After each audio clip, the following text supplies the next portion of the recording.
Hello. Mega shoutout sa lahat. Well. Ito na naman ako. Si Chronica Celeste, ang inyong lingkod. Okay guys, bago ako magsimula, kung bago ka sa channel ko, don't forget subscribe and like and share. Okay guys, ang vlog ko ngayon is about sa lahat tayo ay walang nakakalam sa life. Bakit nga ba, may tanong ako guys, bakit nga ba may mga nangyayari sa buhay natin na may pamilyang buo at may hindi pamilyang buo?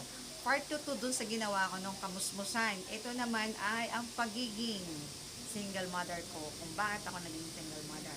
Continuous din to sa aking isa pang vlog. Tagal ko na itong ginawa, hindi ko palang ma-upload. So, nanay na nanay ang dating ng lola. Okay guys, ito, masasabi ko lang sa lahat ng single mother, proud ako sa inyo dahil na itaguyod natin. So, bago pa tayo maging single mother, maraming nangyayari sa mundo natin at marami tayong na-encounter na iba't ibang karanasan na hindi natin ini-expect na mangyayari din sa atin. At walang sino man na gusto ay wasak ang pamilya. At walang sino man din ang gustong maging single mother. Pero hindi nga natin inaasahan ang pangyayari ngayon. Ang pangyayari sa buhay natin at ang mga nangyayari pa na dumadating na mga trials, dumadating na mga pagsubok, lalo na ngayon sa panahon natin ng pandemic na dito nagkakaroon na tayo ng mga family problem, financial, emotional, at unang-unang kalayaan na hindi na tayo pwede katulad ng dati na lalabas pa tayo or hindi na tayo katulad dati na magiging normal na tayo. So, ang topic ko ngayon ay tungkol sa isang single mother. Single mother at bakit naging single mother ka. Common na sa lahat ng ganon. Siyempre, kanya-kanya tayong story. Hindi naman pwede natin siraan yung naging ex-husband natin na kaya tayo nakipaghiwalay, keso ganito, keso ganon. Tapos, ikaw naman, kunyari, wala kang ginawa, kaya, wala kang ginawa. Both side, pareho kayo may mali. So, ang topic ko ngayon about sa pagiging single mother, magta-topic tayo tungkol sa mga dahilan kung bakit nagkakahiwalay ang mag-asawa. Okay, abangan ninyo ang aking mga 10 dahilan kung bakit nagkakahiwalay ang isang mag-asawa at kung bakit nagiging single mother ang isang babae or bakit nagiging single father ang isang lalaki. Kaya both side pag-uusapan natin yan. Okay guys, okay, abangan natin ang ating 5 minutes ha. Okay, go. Okay, back to my channel, it's Chronica Celeste. Okay guys, yun, ang topic natin is about broken family or pagiging single mother or single father. Okay guys, minsan tinatanong natin sa sarili natin na hindi lahat ay mali ng lalaki at hindi rin lahat ay mali ng babae. Pero usually, ang madalas na nangyayari sa isang mag-asawa ay karamihan ay lalaki. Guys, hindi ko naman sinasabi na tayo mga babae ay perfect na tayo sa relasyon natin. Dahil tao nga lang tayo, hindi tayo nagkakamali din tayo. Ganito lang, ang unang reason kung bakit, magbibigay ako ng 10 reason kung bakit nagkakahiwalay ang isang mag-asawa. Okay? So, before natin start yan, 10 reason na bakit nangyayari yung ganun. Kasi, unang-una muna, syempre, kapag nag-set tayo ng marriage sa life natin, pinag-iisipan natin ng maraming beses. Pinag-iisipan natin ng 10 beses at hindi lang 10 beses at dapat kilalanin natin ng mabuti ang magiging asawa natin at kikilalanin din natin ang bawat partido ng kanyang magulang, background, or lahat para lahat ay magkasundo kasi minsan nandyan din yung mga point ng mga side ng babae or side ng lalaki ay nagsusulsul din, sige ganito, o diba? So okay, balik tayo sa ating 10. Eka nga, sabi lang sa 10 utos, dito naman ay 10 reason kung bakit nagkakahiwalay ang isang mag-asawa. Number 1, unang-una, bagong kasal pa kayo, syempre sweet pa kayo, As in, super lover at super sweet. Ang reason niyan, kapag mahalata mo na si Mister ay late na kung umuwi, or minsan may reason na overnight, overtime, pero yung pala ay hindi, yung pala ay wala. Kasi one time, syempre tayo mga misis, i-check din natin paminsan-minsan, or hindi naman araw-araw ibubuntutan natin si Mister. Kasi nakakaano din sa kanilang pagkatao yung bumubunto tayo mga misis. Yun. One time, may mahalata ka sa lalaki or sa babae. Both side ang pag-uusapan natin dito. May mahalata ka sa babae na minsan din, bakit kahit pupunta lang ng palengke ay nagpapaganda. Pero hindi naman lahat na pupunta ng palengke ay may katagpo or porque nagpaganda ay may katagpo na, hindi rin reason yun. Siyempre, ang lalaki, ano yan lalo paggawain nila, iniisip nila, pupunta ka lang ng palengke, nagpapaganda. Continuous tayo yun. Yun yung mga nega-nega sa isipan ng mga tao na ay mag-asawa na ganon. Yun yung tip na tamang hinala, pagdududa. Yan. Diyan mo na makikita yung unang step. Unang reason kung bakit nagkakahiwalay ang mag-asawa, ang walang tiwala sa isa't isa at tamang hinala. Okay, number 2. Number 2, pagdating sa pera. Minsan, magtataka ka, walang absent.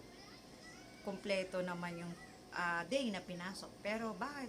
Pagdating sa'yo ay keso, ayan lang na ibigay ko kasi ganito, nagbayad ako kay ganito, ang laki ng utang ko sa kantin, tapos nagkayayaan yung barkada, napainom ako, ganyan-ganyan. Yan na yung mga dahilan. Tapos, bakit umaga ka na, nasan yung sahod mo, hindi ka muna umuwi dito, bago ka nagpunta sa mga barkada mo, yung gano'n.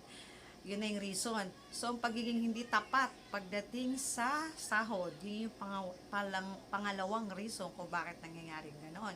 Or else naman, si babae, kapangalawang reason din, laging wala, out of town, nightlife. Pag wala, di pa umuwi si Mister, si babae nagna-nightlife din. Or minsan naman yung ibang babae na nasa bahay lang, may ka-chat or may ka-text. Bakit halos di na maintindi mga anak, todo sa ka-text, hindi naman naglalaro or whatever, may ka-text lang. Yun yung mga common thinking ng bawat isa sa tamang paghihinala pa rin. Yun yung pagiging busy sa ibang gawain na hindi naman dapat na, or pwede ka naman mag-text, pero hindi naman yung 4 hours, tapos pag may tumawag, lalabas ka. Bakit kailangan lumabas si babae pag may kausap? Or bakit si lalaki pag may kausap, kunyari, punta lang sa tindahan, may bibiling sigarilyo. Yung mga reason na gano'n, na common lang. Okay, again, step 3. Reason ng pangatlo kung bakit nagkakahiwalay ang mag-asawa. Pangatlong reason ay, ayan na, dyan na yung laging dispormado si Mr. at si Mrs. Pormado. Or, yung ibang babae naman na nasa bahay lang sila, yung hindi mahilig sa labas or hindi mahilig sa nightlife or sa mga sosyala, nasa bahay lang sila. Kontento na sila, may katawagan silang 24 hours or kontento na silang may kachat ng 5 oras. Pero sa ibang babae na walang ginagawang masama, stick to one lang sa asawa, usually ang karamihan nagluloko ay lalaki. Kaya nga magulo tong kaya iniisa-isa ko ang bawat dahilan. May babaeng matino, may babaeng mahilig sa labas, at may babaeng parang call center na ang alam lang ay laging may kausap, may ka-chat, na halos di na makakain sa ka-chat. Yun yung mga halimbawa lang ng mga dahilan kung bakit nagkakaroon tayo ng mga reason na nakikita ng mag-asawang pinag-aawayan at si Mr. lagi na lang nasa labas, lagi na lang nakikipag-inuman, lagi na lang si barkada ang inuuna kaysa pamilya. Pag uwi sa bahay, walang ulam, walang pamilya, kasi ubos na sa barkada, ubos na sa kaiinom. Okay, then pang-apat ay iwasan natin yung nga sabi nila, si kumare at si kumpare, close na close kayo, na, oy pare, punta ka sa bahay, wala si pare doon, may ulam akong niluto, yung ganun ba. So, ikaw mag-iisip ka, bakit iimbitahin mo si pare sa bahay mo? Eh, wala naman yung asawa mo, tapos patitikimin mo ng ulam. Eh, may ulam namang, pwede mo naman siyang bigyan doon sa bahay nila. Ba't kailangan pong pupunta? Kahit walang reason, syempre mag-iisip yung mga, bakit ganun? Mag-iisip yung mga nakakita na pinapunta mo sa bahay mo, na, kumpare mo nga sila. Pero syempre, ikaw namang lalaki, na, ba't ka pupunta sa bahay ng babae na hindi ka naman, wala naman daw si kumpare, bakit pupunta ka? 'Di ba? Yun yung mga common reason. Kaya yung iwasan natin yung pag-invite-invite ni Mari at ni Pare na wala naman doon yung mga asawa at asawa ninyo. Bakit kayo mag-i-invite sa isa't isa, 'di ba? Okay. Pang-limang reason. Yan na. Pang-limang reason yung parang na kayong giniginaw sa isa't isa. Yung malamig na kayo na darating si Mr. kikis sa'yo tapos wala lang, ayaw mo magpakis kasi nakalibad-barang ka. Or si Mr. sasalubong si Mrs. Halik tapos ayaw mo rin. Di ba parang, ba't ganun yun? Bakit parang ayaw magpahalik? Ganyan, may ano ba ako? Or what? Yung mararamdaman yun na yung panlalamig ninyo sa isa't isa. Yun. Or mayroon namang babae, yun yung sinasabi ko kanina, yung nasa bahay lang siya, yung straight lang siya sa asawa niya, ay tataka siya, ba't yung asawa niya medyo malamig na sa kanya, yung parang wala nang gana. Yun, yung parang iba ng pakiramdam. Mararamdaman naman ninyo sa isa yan. Okay, pang-anim. Yan. Pang-anim, lagi na mainit ang ulo ni Mister. Lalo pagka walang pera, maghahanap. Ba't walang ulam? Kasasahod ko lang, wala na namang ulam. Ba't ganito, ganun? Sabi naman ni Mrs. Yan lang yung binigay mo, no? Alangan pagka-share ko pa ng isang buwan yan, o isang linggo, o 2 buwan, ang konti lang ng binigay mo. Siyempre, si Mr., bakit sa mo ba dinadala? Kasi minsan may mga misis na hindi rin maiwasan na maluho. Maluho sa sarili, or yun yung isa pang point na ginagastusan si boy. Binibilhan ng load, or t-shirt, or yung something na ikatutuwa ng lalaki. Yung ibang misis na ganun yung naggumagastos sa lalaki para lang mapasaya yung guy. At minsan naman si Mr. ganun din. Gumagastos din sa babae para lang mapasaya. Pagdating sa pamilya, ang kawawa ay ang mga anak, wala na namang makain. Wala na namang budget. So, yun na naman, away na naman. Yun yung pang-anim nating tip, ang pagiging malo sa kapartner. Both side. Okay? Okay, next naman natin ay, yun. Kaya wag natin kakalimutan lagi guys, pang-anim na ang pagiging maluho. Both side ng partner, or hindi, wala ka man partner o babae maluho sa pagkain. Okay, back to my channel again. Okay, continuous ko pa rin yung aking love life. Kung bakit ako naging single mother. So, yun. So, yung pagiging single mother ko guys, actually, ako na yung pinaka-battered wife, or ako na yung pinaka-martyr sa lahat. Kasi sa loob ng 27 years, nasacrifice ko lahat ng trials, pero sabi nga nila, may katapusan lahat ng paghihirap, may katapusan lahat ng sakit sa damdamin mo, or may katapusan lahat ng paghihirap mo, na ginawa mo ng lahat para sa pamilya mo, ginawa mo ng lahat para ma-survive ang life nyo, mabuo ang pamilya nyo, pero nonsense. Kasi ikaw lang, ako lang ang nagdadala sa sarili kong pamilya. Ako lang yung parang ginugrow ko yung pamilya namin para maayos, mabuo. Pero beside sa lalaki ay parang wala, useless. Kasi guys, hindi ako share sa inyo tong love story ko, tong love life ko, or tong marriage story ko. Since nagkaroon ako ng asawa, hindi ko naranasan na hindi saktan ng paulit-ulit, murahin ng paulit-ulit, insultuhin ng paulit-ulit, at paglaruan ng paulit-ulit, at mag-anak ng paulit-ulit. So, sinare ko to kung bakit gano'n na lang ang pasalamat ko ngayon at naging freedom na ako. I mean, hindi sa freedom dahil wala ako. Nakalaya na yung dibdib ko, nakahinga na ako sa naramdaman ko, sa sakit ng pagtitiis ko dahil umaga't gabi ginagawa ko para sa pamilya ko. Kung iisa-isahin ko yung ikwento ko sa inyo about sa buhay ko, sobrang hirap. Sobrang hirap, grabe guys. Kasi may time na 2 months pa lang yung baby ko noon. Pinalayas kami ng asawa ko ng alas 12 ng gabi.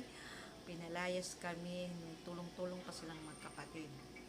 Wala akong alam kung saan ako pupunta nung araw na yun. Before kami nagsimula ng asawa ko, aksidente kaming nagkaasawa. Nag-aaral pa lang ako ng college. Yung asawa ko rin nag-aaral pa ng college. Dahil ako working student, nagbo-board ako. Tapos, yung time na kasi nung dalaga, mapusok pa tayo, di ba? Hindi natin iniisip yung future, basta iniisip natin, gusto ko siya, mahal ko siya, gusto ko siya makasama, yun yung iniisip natin nung time, pag dalaga tayo, hindi tayo nagmamature pagdating sa relationship ng isang mag-asawa or pagdating sa relationship ng isang mag-boyfriend or mag-girlfriend. Kasi guys, hindi natin kasi pwedeng turuan yung puso natin na, ay, teka muna, control muna pala tayo, baka mamaya pag itinaasawa ko, baka mabariwala lang yung buhay ko. Tsaka, hindi naman natin iniisip na ito bang magiging asawa ko, magiging maganda ba buhay ko dito, ito bang magiging asawa ko, maayos ba itong magdala ng pamilya.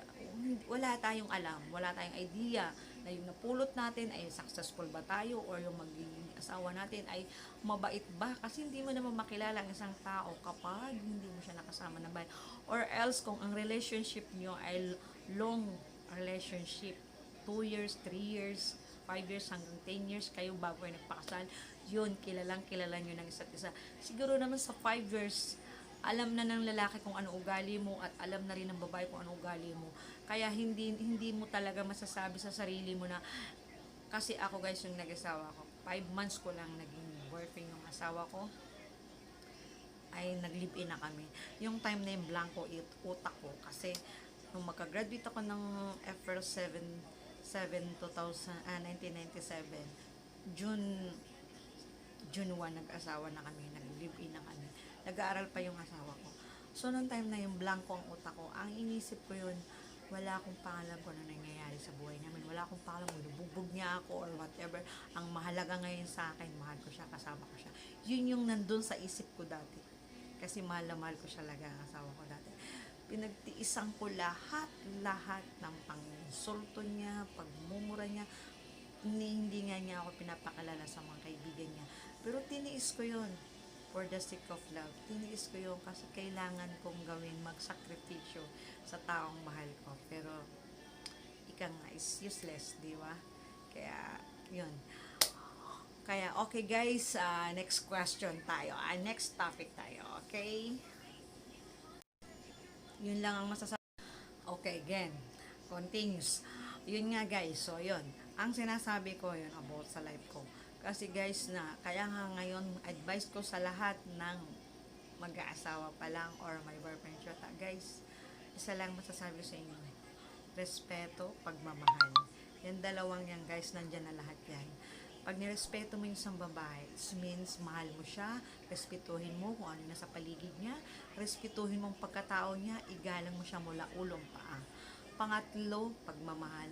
Mahalin mo siya kung ano siya, mahalin mo siya, tanggap mo lahat ng nasa palibot, tanggap mo kung anong nakaraan niya, tanggap mo kung anong pagkababae niya. Yun ang tinatawag na pagmamahal. Wala kang nakikita, blanco ka. So yun yung dalawang pananatili mo sa sarili mo. Kasi kapag mahal mo isang tao, may tiwala ka na dun. Pag mahal mo yun, pag may respeto sa tao, mahal mo siya, nire-respeto mo siya. Yan dalawa lang yan guys, ang dapat natin maramdaman sa ano. Then yun, back to my life story. Doon, sa aking story na yun, dumating ang point, ayan na, sinakasaktan niya na ako, magbuntas ako noon, sinasaktan niya na ako. As in, so far talagang dinanas ko halos lahat na yata ng tinira naming lugar na pa-blatter ko na siya, pero hindi siya nahuhuli ng barangay dahil lagi siyang tumatakbo. Then tapos guys, dumating pa rin yung punto noon na nakatira kami sa Mindoro noon, yung time na pinalayas kami niya, na wala kami matirahan, tumira kami sa bahay ng mangyan. Ngayon, siyempre, wala naman kaming makain, na puro saging na lang, buti na lang yung bunso ko, pinapadedi ko pa noon. Kaya kung ano yung kinakain ko lang, yung mga dalawang anak, 3 kasing anak ko, kung kung ano lang yung nilagang saging na hilaw, sige kain. Sausaw lang sa asin. Tiniis ko yun guys. Pero asawa ko never niya kami ginawa ng paraan. At the time na yun, humingi na ako ng tulong sa DSWD na makauwi ako sa probinsya namin. Makauwi ako doon sa mga kapatid ko dahil wala na akong magulang. Noong time na yun talagang dumating. Tapos, yun, binigyan kami ng DSWD ng parang letter na pasakayin kami sa barko at sa bus na walang bayad. Awang-awa ko sa sarili ko noon kasi may maliit ako na 3 months at nanay ko is 7 years old. Tapos yung pangalawa is 3 years old. O, isipin mo yun. Kaya, hindi pala. 7 years old yung panganay ko, tapos 5 years old yung pangalawa ko. Kasi 2 years ang gap nila. Yun. Alam nyo guys, dinanas ko ang matulog din sa kalye, sa tapat ng DSWD. Naranas ko ang tumira sa Rock Center. Isa kami dun sa Rock Center na nakatara ng time na yun na hindi agad kami nabigyan ng pamasahe papunta ng Surigao. Nakahalubilo namin lahat ng klase ng street children doon na para kaming preso. Ang pinapakain sa amin ay lugaw. Grabe yung mga dinanas ko noon. Bit-bit kong anak ko. At minsan nga tatanungin ako ng mga palaboy doon na siguro huli kayo, no? Sabi nga sa akin. Tapos sabi ko, hindi kami huli. Wala kasi full na kasi sa DSWD, wala na daw matirahan. Kaya dito kami lagay sa Rock Center. Kaya hindi, pag nakikita ko ng Rock Center, naalala ko yung buhay namin mag-ina dyan na yung lugaw, yung parang dagat ang alat. Pinagpatong-patong yung mga plato na may lugaw-lugaw. Tapos ibibigay sa inyo na para talaga kayong kasama namin doon sa Rock Center, mga palaboy, yung mga sinto-sinto, yung mga baliw, yung mga taong grasa. At yung mga walang matira na natutulog lang sa kalye. Isipin mo guys, sa murang edad ng mga anak ko, naparanas ko ng ganun. Hindi ko talaga makalimutan yung time na yun. As in, super hirap. Pero lumaban ako. Pag bumigay kasi ako nun, kawawa yung mga anak ko. Nagtiis kami, siguro more than 2 weeks kami nag-stay dun bago na-aprobahan yung aming cheque, pamasahe papunta ng barko. Kasi sa barko hindi na kayo pwedeng ilibre. Okay lang doon sa Mindoro, 2 oras, 3 oras lang naman ang biyahe ng barko. Sa probinsya, sa Surigao is 3 araw ang biyahe sa barko, kaya hindi na talaga pwedeng libre yun. So yun, nadanas ko doon, ginalis yung mga anak ko, tapos CR namin, ang dumi-dumi doon sa Rock Center, talagang as in, grabe, ang hirap. Pero pinipilit, nagkakagalis na yung mga anak ko doon, pinipilit ko pa rin lumaban kahit tumutuloy yung luha ko nun sa hirap. Wala akong mapuntahan, walang tumanggap sa aking kapatid, kaibigan, kamag-anak, dahil nga may anak akong 3, nakakaya naman tumira ng matagal. Yun, napilitan akong. Okay, again, continues. Yun nga guys, so yun, ang sinasabi ko yun about sa life ko. Kasi guys kaya nga ngayon, advice ko sa lahat ng mag-aasawa pa lang or may boyfriend siya, guys, isa lang masasabi sa inyo, respeto, pagmamahal. Yan dalawang yan guys, nandyan na lahat yan. Pag nirespeto mo yung isang babae, it means mahal mo siya, respetuhin mo kung ano nasa paligid niya, respetuhin mo ang pagkatao niya, igalang mo siya mula ulong paa. Pangatlo, pagmamahal. Mahalin mo siya kung ano siya, mahalin mo siya, tanggap mo lahat ng nasa palibot. Tanggap mo kung anong nakaraan niya, tanggap mo kung anong pagkababae niya. Yun ang tinatawag na pagmamahal. Wala kang nakikita, blanco ka. So yun yung dalawang pananatili mo sa sarili mo. Kasi kapag mahal mo isang tao, may tiwala ka na dun eh. Pag may respeto sa tao, mahal mo siya, nire-respeto mo siya. Yan dalawa lang yan guys, ang dapat natin maramdaman sa ano. Then yun, back to my life story. Doon, sa aking story na yun, dumating ang point, ayan na, sinakasaktan niya na ako, magbuntas ako noon, sinasaktan niya na ako. As in, so far talagang dinanas ko. Halos lahat na yata ng tinira naming lugar na pa-blatter ko na siya, pero hindi siya nahuhuli ng barangay dahil lagi siyang tumatakbo. Then tapos guys, dumating pa rin yung punto noon na nakatira kami sa Mindoro noon time na pinalayas kami niya, na wala kami matirahan, tumira kami sa bahay ng mangyan. Ngayon, siyempre, wala naman kaming makain, na puro saging na lang. Buti na lang yung bunso ko, pinapadedi ko pa noon. Kaya kung ano yung kinakain ko lang, yung mga 2 anak, 3 kasing anak ko, kung ano lang yung nilagang saging na hilaw, sige kain. Sausaw lang sa asin. Tiniis ko yun guys. Pero asawa ko never niya kami ginawa ng paraan. Noon na time, at the time na yun, humingi na ako ng tulong sa DSWD na makauwi ako sa probinsya namin. Makauwi ako doon sa mga kapatid ko dahil wala na akong magulang. Noong time na yun talagang dumating. Tapos, yun, binigyan kami ng DSWD ng parang letter na pasakayin kami sa barko at sa bus na walang bayad. Awang-awa ko sa sarili ko noon kasi may maliit ako na 3 months at yung panganay ko is 7 years old. Tapos yung pangalawa is 3 years old. O, isipin mo yun. Kaya, hindi pala. 7 years old yung panganay ko, tapos 5 years old yung pangalawa ko. Kasi 2 years ang gap nila. Yun. Alam niyo guys, dinanas ko ang matulog din sa kalye, sa tapat ng DSWD. Naranas ko ang tumira sa rock center. Isa kami dun sa rock center na nakatara ng time na yun na hindi agad kami nabigyan ng pamasahe papunta ng Surigao. Nakahalubilo namin lahat ng klase ng street children doon na para kaming preso. Ang pinapakain sa amin ay lugaw. Grabe yung mga dinanas ko noon. Bit-bit kong anak ko. At minsan nga tatanungin ako ng mga palaboy doon na siguro huli kayo, no? Sabi nga sa akin. Tapos sabi ko, hindi kami huli. Wala kasi full na kasi sa DSWD, wala na daw matirahan. Kaya dito kami lagay sa rock center. Kaya hindi, pag nakikita ko na rock center, naalala ko yung buhay namin mag-ina dyan na yung lugaw, yung parang dagat ang alat. Pinagpatong-patong yung mga plato na may lugaw-lugaw. Tapos ibibigay sa inyo na para talaga kayong kasama namin doon sa rock center, mga palaboy, yung mga sinto-sinto, yung mga baliw, yung mga taong grasa. At yung mga walang matira na natutulog lang sa kalye. Sipin mo guys, sa murang edad ng mga anak ko, naparanas ko ng ganun. Hindi ko talaga makalimutan yung time na yun. As in, super hirap. Pero lumaban ako. Pag bumigay kasi ako nun, kawawa yung mga anak ko.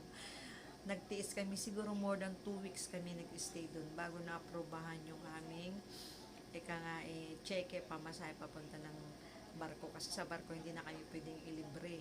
Okay lang doon sa Mindoro, 2 oras, 3 oras lang naman ang biyahe ng barko. Sa probinsya, sa Surigao is 3 araw ang biyahe sa barko, kaya hindi na talaga pwedeng libre yun. So yun, nadanas ko doon, ginalis yung mga anak ko, tapos CR namin, ang dumi-dumi doon sa rock center, talagang as in, grabe, ang hirap. Pero pinipili, nagkakagalis na yung mga anak ko doon, pinipilit ko pa rin lumaban kahit tumutuloy yung luha ko nun sa hirap, wala akong mapuntahan, walang tumanggap sa aking kapatid, kaibigan, kamag-anak, dahil nga may anak akong 3, nakakaya naman tumira ng matagal. Yun, napilitan akong. Tapos guys, yun, balik tayo sa kwento ko. Noong time na rin nung guys, alam mo, naisip ko na yun na pag umuwi kami ng probinsya, magpapabagong buhay na ako, panibagong ayusin ko ang buhay ko ng kasama ko lang mga anak ko. Akala ko matatapos na doon yung life ko. Akala ko dahil naghiwalay na kami ng asawa ko, 2 years na kaming naghiwalay nung time na yun. Lumaki na yung anak ko, hinahanap niya ng tatay niya, sabi ko, wala, tatay mo nasa abroad. Dinahilan ko lang para lang wala nang maraming tanong. Nung damating ng time na yun, biglang tumawag yung asawa ko at nahanap yung number namin at sabi gusto na daw bumalik, magbabagong buhay na raw siya, ganun. Pero hindi pa rin ako naniniwala kasi baka kakapangako lang yan. Nung nakatira na kami sa probinsya sa Davao, nagtrabaho ako sa radio station. Binuhay ko yung anak ko sa loob ng 2 taon. Tapos nung time na yun na parang yung tinitirahan namin, pinaalis na rin kami. Nangungupahan ako nung ng 300 lang. Pinaalis na rin kami. Napunta kami ngayon sa Davao. Pagpunta namin sa Davao, doon naman ako sa brother ko. Nakituloy ako, tapos sabi ko, kapalit ng paninilbihan ko sa brother ko, ay pag-aralin yung 2 kong anak kasi wala akong work ng time na yon.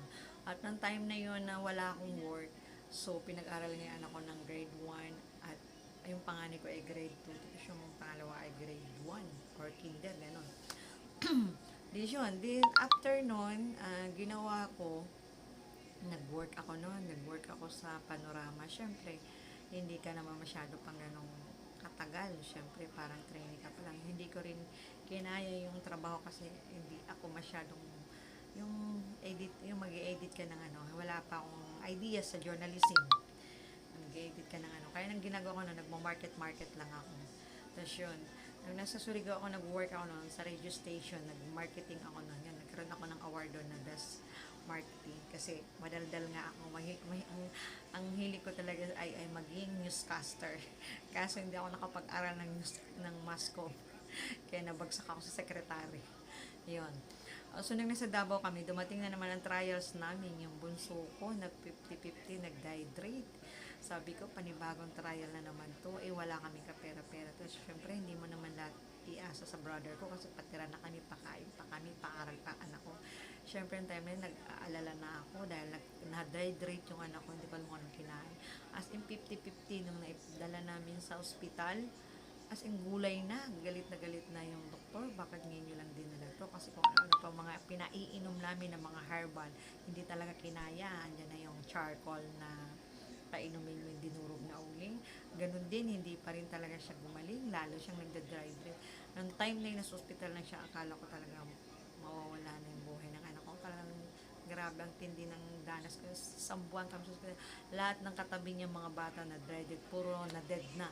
Yung anak ko na lang talagang kapit talaga ako sa Diyos. Kaya sabi ko, ang hirap pala ng ganito na wala kang matatag na trabaho, wala kang asawa, mga ganitong problema, ang hirap.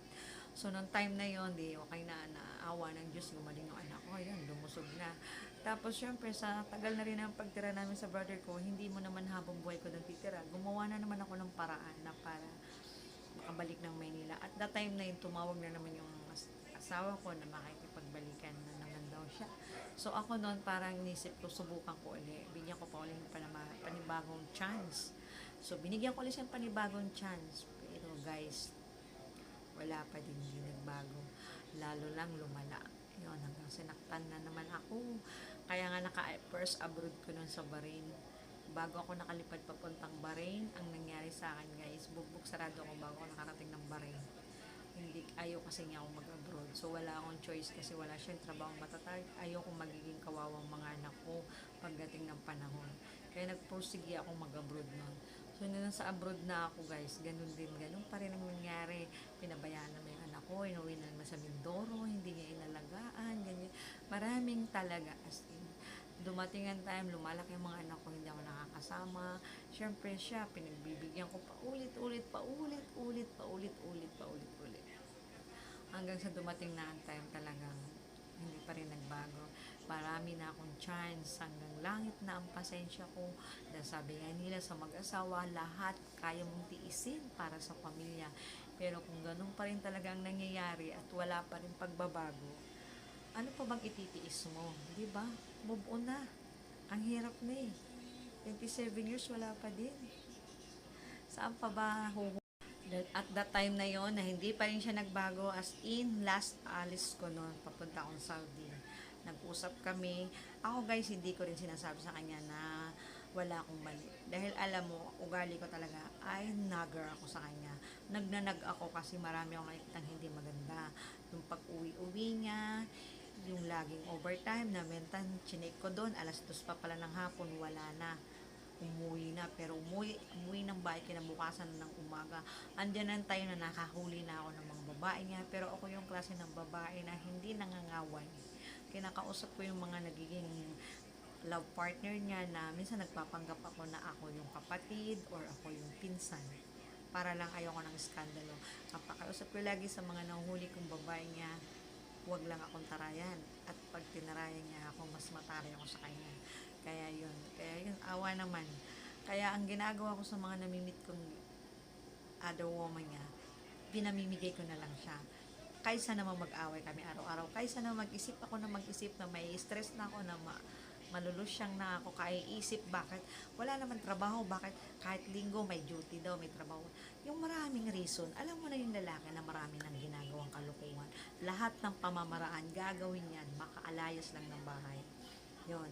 So, nung time na nga, so, the last time na ng alis ko, nag-go-work. Ako, nagkakamali rin ako sa kanya. Inaamin ko yun, nagkaroon din ako ng something nang naghiwalay kami, nagkaroon din ako ng love affair. Pero sabi ko nga, ayoko nang dagdagan pa yung nakaraang, yung minsan na ako nadapa, kuha na naman ako panibago, na alam ko naman na hindi naman lahat ng lalaki na kapag may anak ka, itanggap ka, o tanggap ka lang sa simula.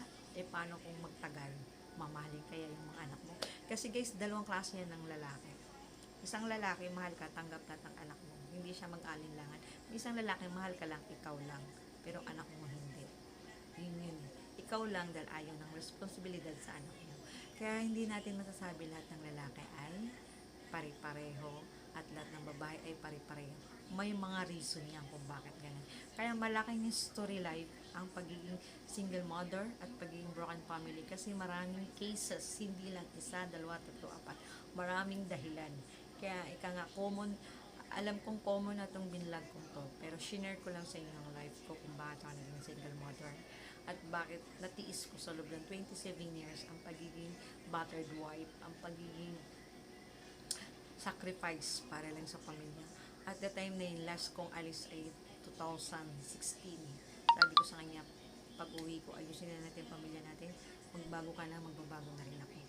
Ayusin na natin lahat. Stop na natin ang away lahat-lahat.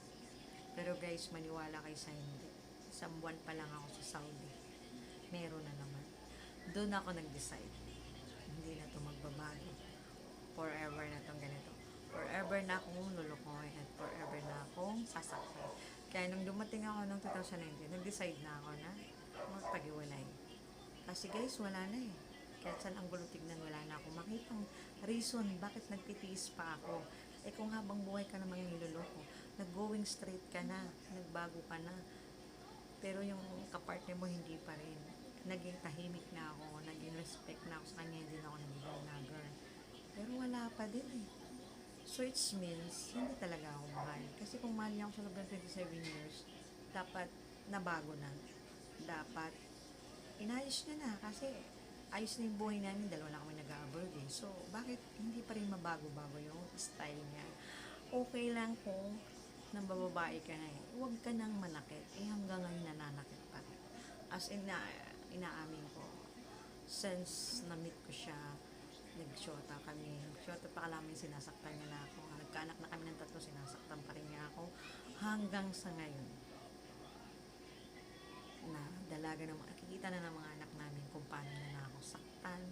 Ako na lang sabi ko, kung hindi ko to hihiwalayan, wala na rin akong respeto sa sarili ko. Yun lang guys, sana shortcut ko lang yung live kasi kung isa-isahin ko, abutin tayo ng 5 oras.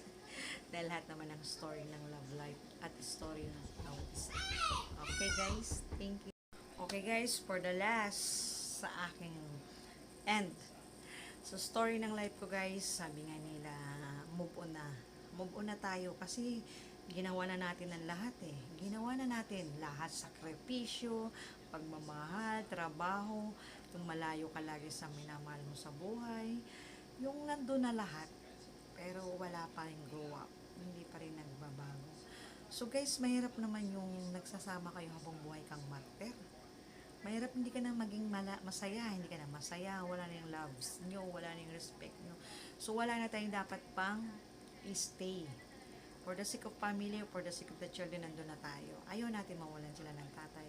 Pero dahil nga itong mga malalaki na mga anak ko, nagdesisyon na rin yung mga anak ko na maghiwalay na nga kami. Kasi yun na yung part na dapat matahimik na isa sa amin. Kasi hanggat nagsasama kami, nagiging magulong na. Guys, hindi sa share ko lang tong live ko or para i-ano ko sa inyo. Kung ba share ko to para may ID, para makakuha kayo ng kaunting ating aral or sa lahat ng mga manunood ng vlog ko ito, sa lahat ng mga broken family or ano, guys, lahat tayo gusto natin ng buong pamilya, pero kung tayo rin naman ay inaapi at walang wala nang pagbabago, paulit-ulit lang ang buhay, move on na lang tayo. Mas maganda na yung manahimik na lang tayo, maghiwalay na lang kung kinakailangan, kung hindi na rin naman magbago sa isa. So yun, ang mahalaga, may mga anak na tayo, mahalaga na sa atin ang mga anak natin, yun ang importante. Kasi sabi nga nila, kahit wala kang asawa, basta't may anak ka, okay na yun. Ayun. So guys, sana nagustuhan niyo yung aking share sa life ko. Guys, huwag kayong mahiya sa buhay natin.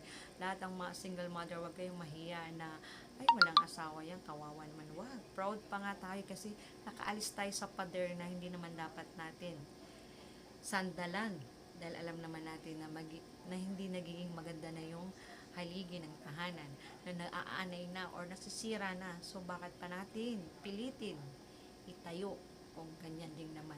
At saka ang ano ko din, ang advice ko rin sa lahat ng mga single mother guys, siguro may mga time lang talaga na iba-ibang mga reason natin kung bakit nakakahiwalay ang mag-asawa or nakakahiwalay, nagiging broken family, kasi depende na rin yun. Ika nga, kung sabihin na lang natin na siguro hindi talaga kayo para sa isa, pinagtagpo lang kayo ng tadhana sa maling pagkakataon, sa maling panahon, na dumating at the end, naghiwalay din kayo. Pero hindi rin natin masasabi kasi at the end din, malay mo kung kayo ulit pagbalikin or kayo din. Kaya lahat tayo walang nakakalam kung ano ba ang perfect marriage, kung ano ba ang perfect life sa pagiging marriage natin, or kahit may isang mag-asawa na ginagawa nila lahat, both side ay tulungan sila, both side ay inaayos nila ang relasyon nila para hindi magkahiwalay. So proud din ako sa mga ganong mag-asawa na kahit konting away ay naayos agad nila. At doon sa mag-asawa na wala nang ginawa ko yung mag-away umaga, tanghali, gabi guys, move on na lang kayo. Kaya yun, or tahimik na lang both side. Marami akong experience sa mga kaibigan ko ganyan na hiwalay na sila mag-asawa pero nasa sambubong pa rin sila. Pero hindi sila nag-uusap. As in, maghiwalay na sila. Kaya lang ayaw umas ni lalaki kasi siya may-ari ng bahay. Ayaw din umas ng babae kasi saan na sila pupunta. Siya rin ang may-ari ng bahay. Kumbaga yun. Pero both side wala na. Yun. So guys, ang vlog kong ito ay shinare ko, paulit-ulit kong sinasabing shinare ko. Kasi ang hirap guys. Ang hirap mag-stay ka ng 27 years. Yung agam-agam mo, kahit married, wedding, hindi ko naramdaman yon, kahit kasal sa simbahan. As in, ang nangyari lang talaga sa marriage namin, certificate ng marriage ay perma. Kaya hindi ko feel yung pagkababae ko na ikinasal ako, hindi ko na feel yung pagiging isang dalaga na ikinasal sa altar. Kaya siguro nangyari itong ganun. So yun lang, advice ko lang sa lahat ng mga kababaihan at mga kalalakihan guys, kung mahalin nyo isang tao, mahalin nyo habang buhay. Boys, ang kalokohan hindi habang buhay yan, pangsamantala lang yan. Kaya mahalin nyo yung mga asawa, mahalin niyo yung mga anak, dahil yan ang inyong pamilya, yan ang magdadala sa inyong buhay. Pamilya lang ang tanging yung pag-asa. Okay, thank you sa lahat. Okay, don't forget to subscribe and like and share. Okay, welcome to my channel. Guys, magko-cover ako ng Kahit Sandali Lang. Kanta by General Mercado, Kahit Sandali. Okay? Cover na lang kasi pag music, makaka-copyright ka eh.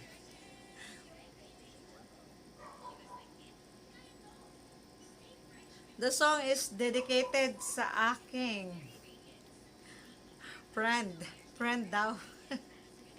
Okay, big shout out.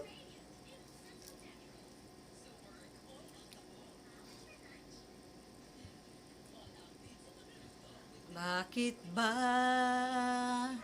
hindi ko mapigilan ng nadarama ng puso ko, kahit pa alam kong meron kang iba, ay di pa rin magbabago ang pagmamahal ko. Kaya kong ialay ang lahat sa'yo, kahit ako'y di mo gusto. Nais lang na minsa'y makapiling ka, at minsa'y madama sa aking kahit sandali. Pag-ibig mo sana'y maramdaman, man lang mayakap ako.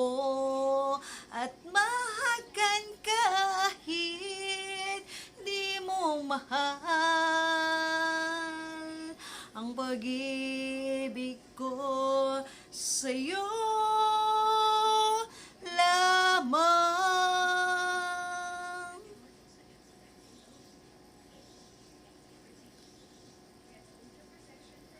Di ako aasa at maghihintay sa pag-ibig ng tulad mo.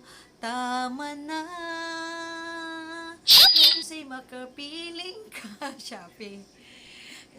Ibig ng pagmamahal mo. Kaya kong ialay ang lahat sa'yo, kahit ako'y di mo gusto. Tansikan na minsa'y makapiling ka, at minsa'y madama sa aking kahit sandali. Pag-ibig mo sana'y maramdaman, man lang mayakap ako at mahagan kahit di mo mahal ang pag-ibig ko sa'yo lamang.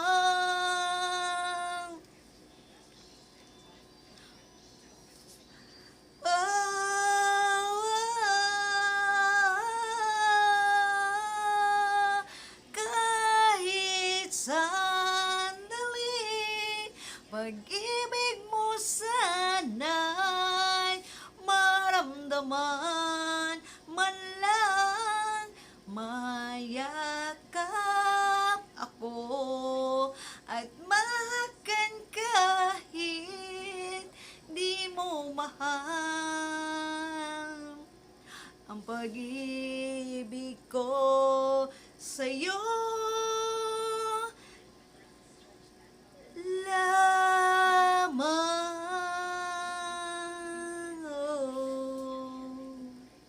Okay guys, sana magustuhan niyo ang aking cover kahit sandali. Thank you so much for watching from Chronica.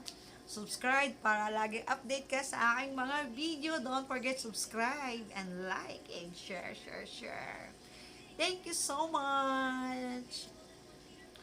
Thank you so much guys.